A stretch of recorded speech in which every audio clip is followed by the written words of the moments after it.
بنو بکر کا خطرہ یہ تھا کہ ہم سب اتنے سارے نکل جائیں گے تو کہیں پیچھے سے ہمارے گھر پر حملہ نہ کر دیں، کیونکہ میں نے بتایا آپ کو پہلے بتائی تھی یہ چیز کہ کفار میں ہمیشہ قبیلوں میں کیا چلتی تھی، جنگیں چلا کرتی تھی، تو انہیں ڈر لگا کہ کہیں ایسا نہ ہو کہ اپن نکلے اور پیچھے سے کون حملہ کر دے گا، بنو بکر حملہ کر دے گا۔ اس وقت میں ایک شخص یا ایک کہیں جسے کہ مومنوں کا مسلمانوں کا کھلا دشمن، اس وقت ایک انسانی شکل کے اندر اخنس بن شریک کی شکل میں بنو بکر کے ایک بہت بڑے انسان تھے جن کا نام تھا اخنس۔ کیا نام تھا؟ الف خا نون سین، اخنس۔ اخنس اخنس بن شریک کی شکل میں یا شریک کی شکل میں کون آتا ہے؟ ابلیس۔ کون آتا ہے؟ ابلیس۔ یعنی ان کو ڈر لگا کہ بھائی نکلنا کینسل بھی کر سکتے تھے، جب ان کو ڈر لگا کہ کہیں ایسا نہیں ہو کہ اپن نکلے پیچھے سے بنو بکر حملہ کر دے، تو اخنس بن شریک کی شکل میں کون آیا؟ ابلیس آیا اور آ کر بولتا ہے کہ میں تمہارے ساتھ ہوں، چلو کوئی گڑبڑ نہیں ہوگی۔ دیکھیے شیطان ہمیشہ غلط کا ساتھ دیتا ہے۔ کس کا ساتھ دیتا ہے؟ قرآن میں اللہ تعالیٰ نے سورہ انفال کے اندر اسی کا ذکر کیا ہے کہ تم ان لوگوں کی طرح نہ ہو جانا جو عقل کر نکلے، گھمنڈ کرتے ہوئے نکلے، اللہ کے راستے سے روکنے کے لیے نکلے، جبکہ اللہ تعالیٰ تو سب جانتا تھا وہ لوگ کیا کر رہے ہیں۔ اور اس کے آگے اللہ کہتا ہے کہ جب شیطان نے ان کے لیے معاملات کو مزین کر دیا اور کہا کہ آج تمہیں کوئی ہرانے والا نہیں، میں تمہارا ساتھی ہوں۔ کیا ہوں؟ میں تمہارا ساتھی ہوں۔ تو اب آپ سے اگر کوئی پوچھے کہ کفار مکہ جب نکلنے لگے تو انہیں کس قبیلے کا ڈر لگا تھا؟ بنو بکر کا۔ جب بنو بکر کا ڈر لگا، رشیدہ بہن بتائیں گی، جب ڈر لگا تو ابلیس کس کی شکل میں آیا تھا؟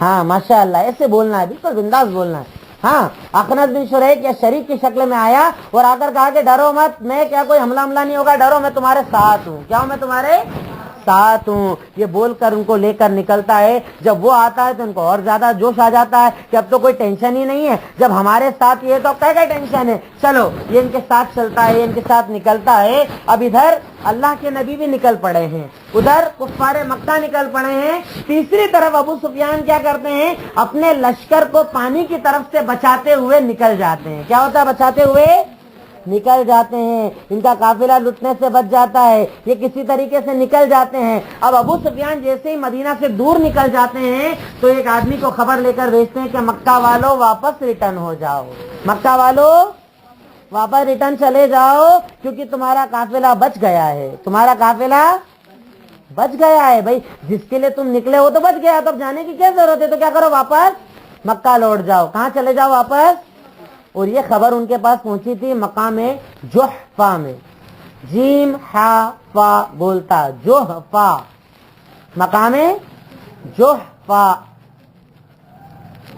مقام جحفہ میں یہ خبر جب ان تک پہنچتی ہے کفار مکہ کے پاس کہ ہمارا وہ قافلہ جس کو ہم بچانے کے لیے نکلے تھے وہ بچ گیا ہے، ابو سفیان نے بولا جاؤ ریٹرن چلے جاؤ۔ اب یہاں پر کنفیوژن ہو جاتا ہے کہ واپس جائیں کہ آگے بڑھیں، کیونکہ ابو جہل کی چاہت تھی کہ جانا ہے، مسلمانوں پر حملہ کرنا ہے اور انہیں ختم کر کے سبق سکھانا ہے، جبکہ سب کا یہ ارادہ نہیں تھا۔ تو جب یہ خبر آتی ہے کہ لشکر ہمارا بچ گیا ہے تو آدھے لوگ کیا ارادہ کرتے ہیں کہ واپس کہاں چلو، مکہ چلو۔ کیا کرو؟ مکہ چلو۔ پر ابو جہل بولتا نہیں، واپس نہیں جائیں گے، حملہ کریں گے، وہاں پر جائیں گے، بدر کے میدان میں پہنچیں گے، 3 دن تک وہاں رہیں گے، اونٹ کاٹیں گے، کھائیں گے، پیئیں گے اور سارے دنیا کو یہ بتائیں گے کہ ہم کتنے طاقتور ہیں، ہم کسی سے ڈرنے والے نہیں ہیں۔ ابو جہل کہتا ہے وہاں جائیں گے اور کتنے دن رہیں گے، 3 دن رہیں گے، وہاں گوشت کھائیں گے، وہاں پر ہم ان کے یہاں جو اس زمانے کے اندر نعتوں کا یا الگ الگ پڑھنے کا جو سسٹم تھا وہ سب کریں گے، شعر شاعری چلے گی اور 3 دن بعد واپس ریٹرن آئیں گے تاکہ دنیا کو پتا چلے کہ ہم کسی سے ڈرنے والے نہیں ہیں۔ یہ ارادے کے ساتھ جب ابو جہل یہ ارادہ کرتا ہے اور اعلان کرتا ہے تو اس وقت کے اندر ایک قبیلہ تھا بنو زہرہ، بنو زہرہ، بنو زہرہ، زا چھوٹا ہا را گولتا، بنو زہرہ۔ بنو زہرہ کے جو لوگ تھے وہ کہتے ہیں کہ بھئی ہمارا تو مقصد لڑائی کرنا نہیں تھا، ہمارا مقصد قافلے کو بچانا تھا، اب بچ گیا ہے تو وہ اپنے 300 لوگوں کو لے کر کیا ہو جاتے ہیں، ریٹرن ہو جاتے ہیں۔ تو اب کتنے بچے؟ 13 کتنے بتائے تھے میں نے پہلے آپ کو؟ 1300 مائنس 300 کتنے بچے؟ 1000۔ 300 لوگوں کے لے کر بنو زہرہ کیا ہو جاتے ہیں، وہاں سے مقام جحفہ سے ریٹرن ہو جاتے ہیں. بولتے بھائی ہمارا مقصد یہ سب نہیں تھا, ہم وہاں لڑنے کے لیے تھوڑی جا رہے تھے, ہم تو قافلے کے لیے جا رہے تھے. جب ہمارا قافلہ بچ گیا تو ہمیں جنگ کرنے نہیں جانا ہے. بنو زہرا کے یہ 300 لوگ جو وہاں پر موجود تھے, یہ اپنے اس لشکر کے ساتھ 300 لوگوں کے ساتھ کہاں ریٹرن ہو جاتے ہیں واپس. لیکن ابو جہل بولتا ہے کہ نہیں, ایسا نہیں ہوگا, اب تو جنگ ہوگی, اب تو مسلمانوں کو سبق سکھائیں گے اور اس کے بعد ہی ہم ریٹرن جائیں گے. بڑے ہی تکبر کے ساتھ, بڑے ہی تکبر بھرے انداز کے ساتھ ابو جہل یہ بات کہتا ہے اور لوگوں کو لے کر کس طرف آگے بڑھتا ہے, مقام بدر کی طرف. کس طرف؟ بدر کی طرف آگے بڑھتا ہے کہ نہیں ایسے نہیں جائیں گے, اب تو ان کو ذرا سبق سکھائیں گے, ان کو ذرا بتائیں گے اور اس کے بعد ہی واپس جائیں گے. اب چونکہ اللہ کے نبی صلی اللہ علیہ وسلم کا آپ دیکھیں گے کہ ہر دور کے اندر آپ کا انٹیلیجنس, آپ کا جاسوسی نیٹ ورک بہت زوردار تھا. آپ کے دشمنوں کے ہر چیز کی خبر ہمیشہ آپ کو پہلے ہو جایا کرتی تھی. کیا ہو جاتی تھی؟ پہلے ہو جایا کرتی تھی. آپ کا نیٹ ورک بڑا شاندار تھا, آپ کے باقاعدہ جاسوس ریگولر کام کیا کرتے تھے. تو ادھر آپ کو جب اطلاع ہوتی ہے کہ ابو سفیان بچ کر نکل گیا ہے اور ہم پہنچ گئے بالکل جنگ کے دہانے پر, اب یہ لوگ چھوڑنے والے نہیں, یہ لوگ تو جنگ کریں گے. تو اب یہاں پر ایک بات پتہ چلی کہ اللہ کے نبی کا جنگ کا ارادہ نہیں تھا, پر جنگ کی شروعات یا جنگ کا چاہت کس کی تھی؟ ابو جہل کی, کفار مکہ کی تھی کہ ان کو سبق سکھانا ہے, ورنہ اللہ کے نبی کبھی یہ جنگ نہیں چاہتے تھے. اب جب معاملہ یہ ہوتا ہے کہ جنگ سر پر آ جاتی ہے, کفار مکہ سامنے پہنچ جاتے ہیں اور اب وہ چھوڑنے والے نہیں تھے, اب اللہ کے نبی کو یہ لگتا ہے کہ اگر اپن یہاں سے ریٹرن جائیں گے تو یہ لوگ مدینہ پر حملہ کر دیں گے. کیا کریں گے؟ مدینہ پر حملہ کر دیں گے. تو جو کرنا ہے کہاں پر کرنا ہے؟ یہی کرنا ہے بھائی, جو ہے ہم یہیں پر کرنا ہے, یہی کرنے کے بعد سارا کام کیا جائے گا, دیکھا جائے گا, اللہ حفاظت کرے گا. تو اب اس کے لیے اللہ کے نبی کیا کرتے ہیں, لوگوں سے مشورہ کرتے ہیں. کیا کرتے ہیں؟ مشورہ کرتے ہیں. ہم لوگ مشورہ کرتے ہیں بڑے بڑے کام کے پہلے کس سے پوچھتے بھی نہیں ہیں. بڑے بڑے کام کرنے کے پہلے ہمیں لگتا ہے ہم چھوٹے ہو جائیں گے, پوچھنے والا بڑا ہو جائے گا, اس کو زیادہ پتہ ہے کیا, اس کو زیادہ عقل ہے کیا. جبکہ اللہ تعالیٰ نے قرآن میں ہمیں حکم دیا وَشَاوِرْهُمْ فِي الْأَمْرِ, ہر کام کے اندر کیا کیا کرو, مشورہ کیا کرو. مومنوں کی صفات بتائی, وَأَمْرُهُمْ شُورَىٰ بَيْنَهُمْ, مومنوں کے ہمیشہ کام کیسے ہوتے ہیں, مشورے سے ہوتے ہیں. اور جب مشورے سے کوئی کام ہوتا ہے فیل بھی ہو جائے تو اس پہ کبھی شرمندگی نہیں ہوتی. بھائی میرا اکیلے کا فیصلہ تھوڑی تھا, پورے گھر نے بولا میں نے کر دیا, ختم کام. تو ہمیشہ ہر کام کے پہلے کیا کرنا چاہیے, مشورہ کرنا چاہیے. اللہ کے نبی نے جب یہ معاملہ دیکھا کہ اتنا بڑا معاملہ ہونے والا ہے, ہم جنگ کے ارادے سے نہیں نکلے ہیں, تعداد بھی کم ہے, پر اب جنگ سامنے ہو گئی, تو اب آپ کیا کرتے ہیں, لوگوں سے سب کو ایک ساتھ بٹھاتے ہیں اور اس کے بعد کہتے ہیں اشیرو علیہ ایھا الناس, اے لوگوں مجھے مشورہ دو. کیا کرو, مشورہ دو, مجھے بتاؤ اب کیا کریں, جائیں پیچھے جائیں, مدینہ واپس جائیں, کیا کرنا چاہیے اب بتاؤ. تو سب سے پہلے کون کھڑے ہوتے ہیں, ابو بکر صدیق. جب اللہ کے نبی مشورہ کرنے بیٹھتے ہیں تو سب سے پہلے کون کھڑے ہوتے ہیں, ابو بکر صدیق رضی اللہ تعالیٰ عنہ. وہ اچھی بات کہتے ہیں کہ بھائی اب سامنے آ گئی, اپنے کو جنگ کرنا پڑے گی, آپ ٹینشن مت لیجیے, ہم آپ کے ساتھ ہیں, بول کر بیٹھ جاتے ہیں. بول کر بیٹھ جاتے ہیں, ٹھیک ہے بھائی جو سامنے نپٹنا پڑے گا نپٹیں گے, بیٹھ جائیے, بیٹھ جاتے ہیں. اس کے بعد کون کھڑے ہوتے ہیں, حضرت عمر ابن خطاب.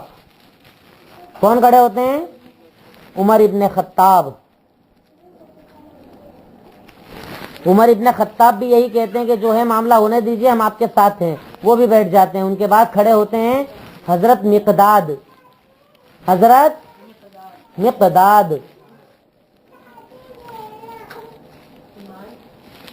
سب سے پہلے جب آپ مشورہ کرتے ہیں, شاہینہ بہن بتائیں گی, ہاں کون کھڑے ہوتے ہیں, چلے گئے ماشاءاللہ, کون باقی ہے, کن کو ڈھونڈے, ہاں لائبہ بہن کون ہے, ہاں کون کھڑے ہوتے ہیں سب سے پہلے, چلے گئے کیا, ہاں بولیے بولیے بولیے بولیے, بالکل بولیے, بنداس بولیے. ابو بکر صدیق کھڑے ہوتے ہیں, ان کے بعد عمر ابن خطاب کھڑے ہوتے ہیں, اور ان کے بعد ہاں ماشاءاللہ حضرت مقداد کھڑے ہوتے ہیں. حضرت مقداد کھڑے ہو کر ایک بہت مشہور جملہ کہتے ہیں, ان کا جملہ تاریخوں کے اندر بھی نقل ہے. وہ کہتے ہیں کہ اللہ کے نبی آپ کا جو ارادہ ہے کریے, اگر آپ بولیں گے ریگستانوں میں چلو برق الغمات تک, تو ہم وہاں تک چلنے کو تیار ہیں, یعنی ہم آپ کے ساتھ کبھی پیچھے نہیں ہٹیں گے. جیسے حضرت موسیٰ کے ساتھیوں نے ان سے کہا تھا کہ جب موسیٰ نے کہا چلو جنگ کرنے چلنا ہے, تو وہ کیا بولتے, جاؤ آپ اور آپ کا اللہ جاؤ, آپ اور آپ کا اللہ جاؤ. پر ہم کیا کریں گے, ایسا نہیں بولیں گے, ہم آپ کے ساتھ کیا کریں گے, جہاد کریں گے.